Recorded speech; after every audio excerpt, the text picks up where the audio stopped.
Y me da mucho gusto que esté aquí esta mañana, pues tiene mucho mérito porque ha tenido una agenda muy intensa. Jeff Maggioncalda, él es el CEO de Coursera, una compañía realmente muy interesante que en muy poco tiempo pues ha tenido una historia de éxito, no solo en función del dinero, pero también, por supuesto, del modelo que ha planteado. Jeff, thank you very much for being here. My pleasure to be here. Thank you very much, Rodrigo. Please, for those that they don't know what is Coursera about, what it is, Yeah. Coursera. Coursera is a company. It's at Coursera.org on the internet. And it's a place where 150 universities from around the world have published courses on a wide number of topics, but mostly in business, technology, and data science. And especially with digital transformation, things like big data, artificial intelligence, big databases, robotics. Companies are trying to figure out how they need to change and skill their employees, and these courses help to do that. Le pregunto a Jeff qué es Coursera. Me dice que se encuentra en coursera.org y 150 universidades han publicado cursos vinculados a tres grandes temas, sobre todo negocios, tecnología, científicos de datos, transformación digital, inteligencia artificial, robótica, y esto les permite a las compañías pues justamente dar formación a sus ejecutivos, a sus empleados en función de temas. And what is about the financial success of Coursera? It was founded yesterday. We have a very nice chat. You told me it began in 2012. What about the financial success or aspect of Coursera?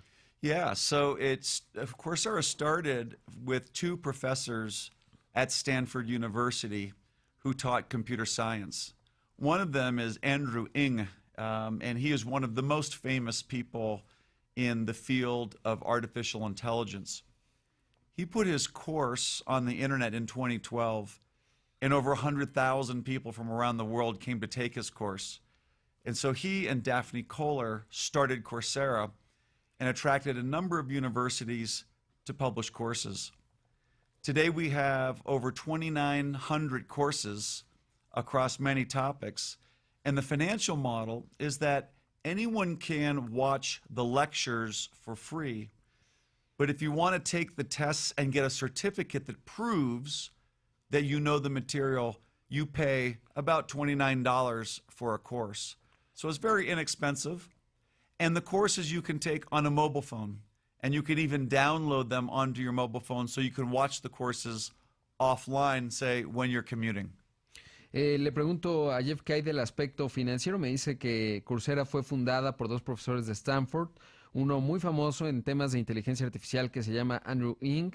Y bueno, pues él puso su primer curso y 100,000 personas vieron su curso y a partir de ahí se funda Coursera. Hoy tienen 2,900 cursos y gratuitos, pero aquellos que buscan tener una certificación pues lo pueden hacer. Pueden ver, en ese caso pagan $29 y lo pueden ver en su teléfono celular. Now, the value of Coursera is $800 million.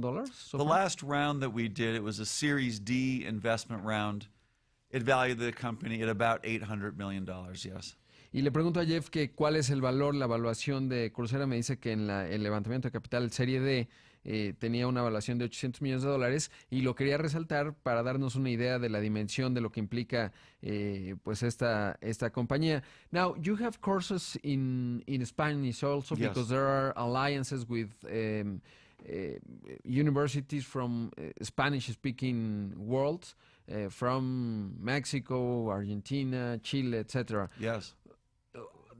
Talk to me a little bit more about what have you found so far in terms of the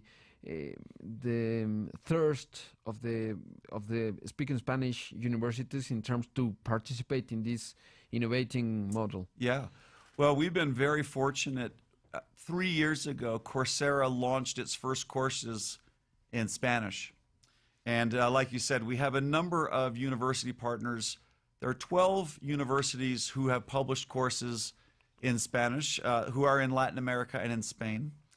And today is our 3-year anniversary, and we're very pleased to announce that we will now have 400 courses in Spanish from our partners, and we're introducing a number of new courses today. We have a course coming out from UNAM that I'm very excited about. I was talking to the producers last night. They say this is probably the best course they've ever produced on Coursera. It's called Introduction to Artificial Intelligence. It's 9 courses in a specialization, and the first course is really for every executive who wants to understand how will artificial intelligence transform business. And so it's really done in Spanish, and it's done by a very famous professor at UNAM who knows a lot about artificial intelligence. So it's a great introduction to how artificial intelligence might change businesses. We've seen over 6 million people across Latin America sign up and take courses on Coursera, including 1.7 million from Mexico. And the growth rate in Mexico has been 60% since 2017. So it's been growing very, very rapidly. We see a strong thirst for learning these kinds of things in Mexico. Le pregunto a Jeff qué hay con respecto a los cursos en español. Me dice que justamente están cumpliendo 3 años de la alianza que han tenido con 12 universidades, digamos que lo hacen en español. Hay 400 cursos en español y han comenzado a estrenar uno de la UNAM de inteligencia artificial. Son 9 módulos de inteligencia artificial con un profesor muy famoso de la UNAM, y hay 6 millones de personas que hablan español que han tomado cursos en Coursera y 1.7 millones de mexicanos que tienen mucha sed del conocimiento con un crecimiento de 60%. Now we have homework in terms of the AI because it's a new phenomenon we were talking about yesterday. Now, what about from the business point of view in terms of getting certifications for the employees? What is the logic behind that, and why can be more cost effective in terms of doing some kind of seminar or sending the executive to university or something? What will be the advantage? Yeah. So 2 years ago, we launched Coursera for Business. And businesses can hire Coursera and utilize all the courses in our catalog for their employees, to teach their employees new skills for digital transformation. What we have found is that it is far cheaper to have your employees learn online than to send them to a seminar. And like I said, they can learn online even using their mobile phone. When a company hires us, they actually get to choose which courses their employees access, and they can actually watch who's learning the materials and what level of mastery do they have. So it's a great way to support and to measure the amount of learning that's happening. And in 2 years, we have had over 1,400 companies around the world hire Coursera to train their employees. So it's a very cost-effective way of training your employees on things like software programming, Python, artificial intelligence, big data.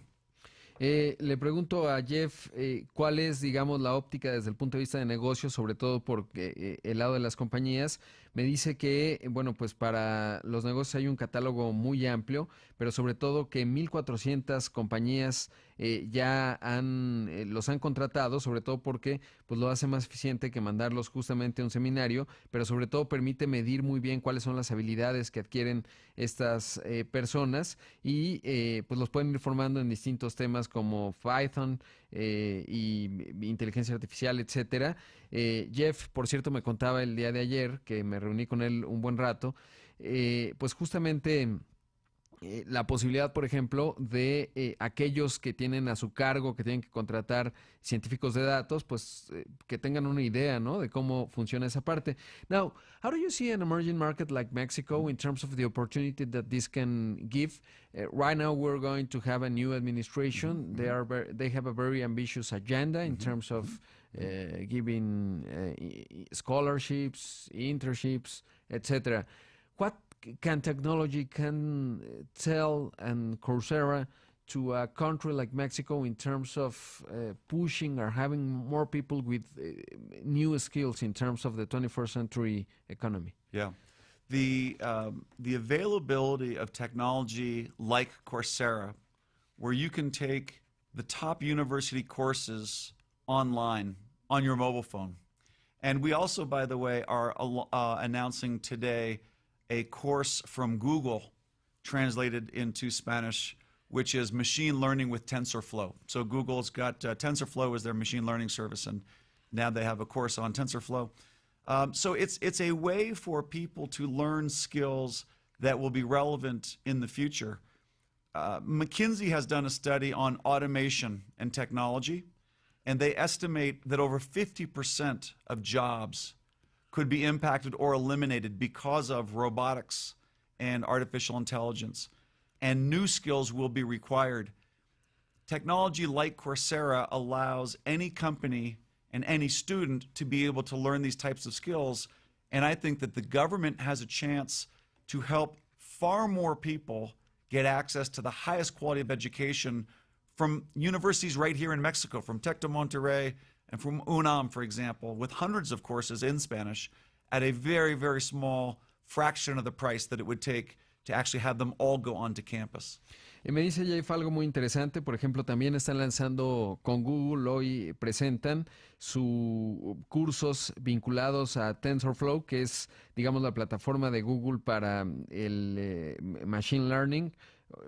Y por otro lado, McKinsey dio a conocer un estudio muy interesante en donde dice que el 50% de los empleos serán impactados o eliminados simplemente por la robótica o la inteligencia artificial, y esto permite tener nuevas herramientas, sobre todo mucho más accesibles, mucho más baratas en función de los objetivos que pueda tener el gobierno. What will be your message for the incoming administration in terms of not just Coursera, but the education or the vision that they could have? I think the big point I would make is that the future of work and the future of learning are converging because the world is changing so fast and new skills are needed so quickly, and that with technology, everybody has access to the best education in the world, the best universities in the world. And so, not unlike with mobile phones, where there are many, many communities who never got landlines, they never built the traditional infrastructure, they went right to the new technology to provide greater access at lower cost. I think that online education can be very similar to mobile phones in using technology to provide access to very, very large populations who don't always have a lot of wealth. Le pregunto a Jeff, al CEO de Coursera, que más allá de Coursera, ¿qué es lo que le diría a la próxima administración? Y me dice que el futuro del trabajo y del aprendizaje convergen, y para tener nuevas habilidades la tecnología puede hacerlas más accesibles, y que hay comunidades que incluso no tienen acceso, digamos, o no se construyó la infraestructura para tener líneas fijas, pero pueden dar el salto para tener acceso a la educación a través, como ha ocurrido con los teléfonos celulares. Last, Jeff, what is your favorite course on Coursera? Well, one of my favorite courses is one of the most popular on Coursera. It's always in the top 10. It's called Learning How to Learn. And it teaches you how the human brain works and how to absorb information and to learn more effectively as a lifelong student.